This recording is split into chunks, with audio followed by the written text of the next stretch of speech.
A nossa próxima pauta, pessoal, dá aí uma continuidade no que foi o tema de capa hoje pela manhã. Depois eu vou trazer os outros superchats de vocês, que o Ivan Kleber trouxe sobre a Venezuela. Nós tivemos a prisão, tá, completamente ilegal de um... Deixa eu só puxar aqui a minha pauta, pessoal, para vocês aqui.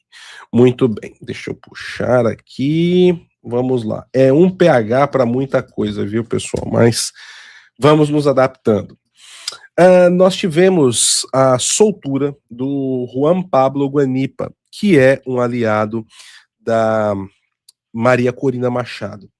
E o Juan Pablo Guanipa, ele saiu da prisão, eu vi os vídeos dele saindo da prisão, ele saiu como um herói, com festejos nas ruas, as pessoas foram às ruas para comemorar, recebê-lo, e ele ali falou sobre a importância do momento que a Venezuela está vivendo e fez alguns apelos à sociedade venezuelana.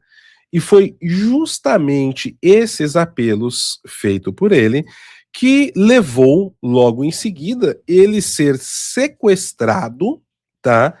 Ele foi sequestrado e o sequestro ocorreu por conta de uma das milícias privadas do chavismo, tá? Que são controladas por ninguém mais, ninguém menos que o Diosdado Cabello, e depois ele foi preso novamente, sem o devido processo legal.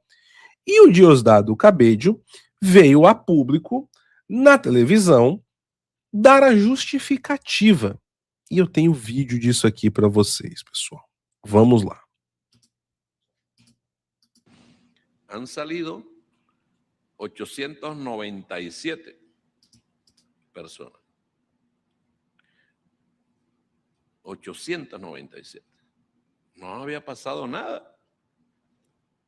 Salieron, se encontraron con su familia, hasta que la estupidez ilustrada de algunos políticos creyeron que pueden hacer lo que les da la gana y embochinchar el país, violando las propias condiciones en las cuales se les está dando libertad. Entonces ya no son 897, sino 896, porque una persona fue detenida, nuevamente por violar las condiciones sobre las cuales fue liberada. Llamando pues a la calle, llamando, este país quiere paz. Só, pessoal, olha só, meus amigos. Então, assim, qual foi o crime que ele cometeu? Chamando as pessoas à la calle, as pessoas às ruas. E as condições é de que ele fosse solto sob uma pretensa lei da anistia, num país onde ele, teoricamente, está sobre a democracia chavista, porque o próprio Lula, líder do Foro de São Paulo, diz a plenos pulmões o tempo inteiro que o problema dos venezuelanos tem que ser resolvido pelos venezuelanos democraticamente. E que democracia é essa, então, onde você goza de liberdades, que um político não pode convocar as pessoas para manifestações nas ruas? Que um político, quando sai da prisão, depois de ser preso por opiniões políticas que não favorecem aqueles que estão na liderança do regime, ele é preso novamente. Porque ele tem que sair, ver a sua família, mas ele não pode falar nada sobre a situação política, tá? E ele ainda disse aqui outra coisa, ó, eles acham que pode fazer o que quiserem. Mas o que é fazer o que quiser? Ele assassinou alguém? Ele pregou, de repente, a cabeça de um boneco de cera do Delcy Rodrigues numa estaca? Ou jogou bola com a cabeça da presidente?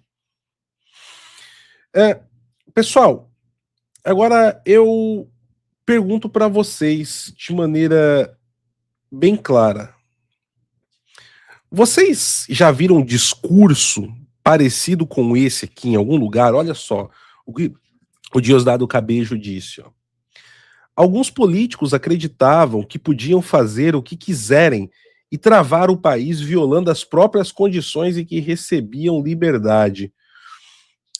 Vocês já viram casos assim, onde um político é preso previamente, a polícia é posto na casa dele porque ele poderia fugir para uma embaixada, assim, proibido de falar, e se dá entrevista, ou alguém foi lá e denunciou que acessou um perfil de uma rede social profissional, e aí você vai e manda prender essa pessoa, manda pra cadeia.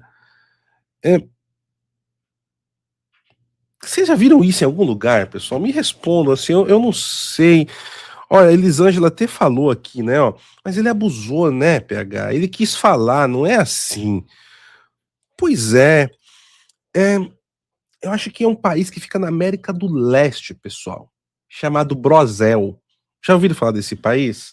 Lá tem um magnânimo que carece de densidade capilar, e esse magnânimo, ele também tem ideias parecidas, né? Graças a Deus, no Brasil não sabemos o que é isso, porque no Brasil nós temos a democracia pujante. Mas vocês já viram isso em outro lugar? Vocês já viram discursos parecidos com esses? Lá no Brosel? Porque a gente muitas vezes recebe notícias do Brosel, né? Vocês já... É um discurso muito parecido, não é? Mas lá no Brosel tem um quarto poder chamado imprensa que nega a todo momento que exista um estado de exceção, um estado de censura, que exista um magnânimo que esteja tomando decisões da própria caneta, e discursos como o do Diosdado Cabejo é negado também, que não existe lá, e esses discursos não são perigosos, né? Então, assim, é bastante interessante, tá? É bastante interessante. Eu acho que quando a gente olha esse tipo de coisa, a gente pode tirar uma lição grande para ter uma base de onde nós estamos, uma base dos problemas que nós estamos enfrentando, né? Ó, a Carla tá falando que mora lá no Brosel, ela falou que infelizmente mora no Brosel. Carla, então, ó, nós podemos ir para países onde a democracia é pujante, né? Como o Brasil, por exemplo, aqui os Estados Unidos, né? Esse tipo de coisa não acontece, tá? Sai do Brosel, por favor, por favor.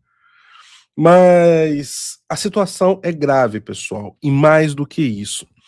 O Diosdado Cabello, agora voltando aqui à Venezuela, ele está testando até onde o chavismo pode ir, tá? E não necessariamente isso daqui é algo, e eu não estou defendendo, tá? Eu estou trazendo para vocês o que pode estar acontecendo. Não necessariamente isso daqui é algo que tenha a concordância ou a anuência da Delcy Rodrigues. E eu não estou dizendo que, num ponto mais profundo, a Delcy Rodrigues talvez não se beneficie ou não esteja até gostando disso. Eu acho muito possível que a Delcy, no fundo, esteja até gostando disso. Porém, nós já explicamos aqui que existem 3 forças hoje dentro da Venezuela que, de certa forma, brigam pelo poder. Você tem os irmãos Rodrigues, de um lado, sendo o braço político, com a Delcy na presidência, e o irmão dela, o Jorge Rodrigues, que é o presidente da Assembleia Nacional, controla o parlamento e ela controla o executivo. O Diosdado Cabejo, que é o braço ideológico e ligado às forças privadas, né, ou as milícias de repressão que envolvem desde cidadãos comuns alienados ao chavismo a grupos criminosos, traficantes, bandidos e tudo mais, tá? Detalhe, o Diosdado Cabejo, ó, parça do Lula. No meu livro, Foro de São Paulo e a Pátria Grande, inclusive, você encontra detalhes sobre isso. E também tem um curso, tá, no nosso aplicativo, que está à disposição dos nossos PH Voxers, que é sobre o Foro de São Paulo, e ali eu trago os detalhes, e tem um e-book também no nosso aplicativo que traz os detalhes das relações do Diosdado Cabello com Lula e com a JBS do Joesley Batista, em loco, os três juntos, tá? E qual foi a circunstância? Tem o meu livro, tem um e-book sobre isso, que é o Sangrando a Nação, lá no nosso aplicativo, e tem o curso sobre o Foro de São Paulo no nosso aplicativo também. Você pode passar lá e dar uma olhadinha para você saber um pouco mais desse background aí do Diosdado Cabello com Lula e Joesley Batista.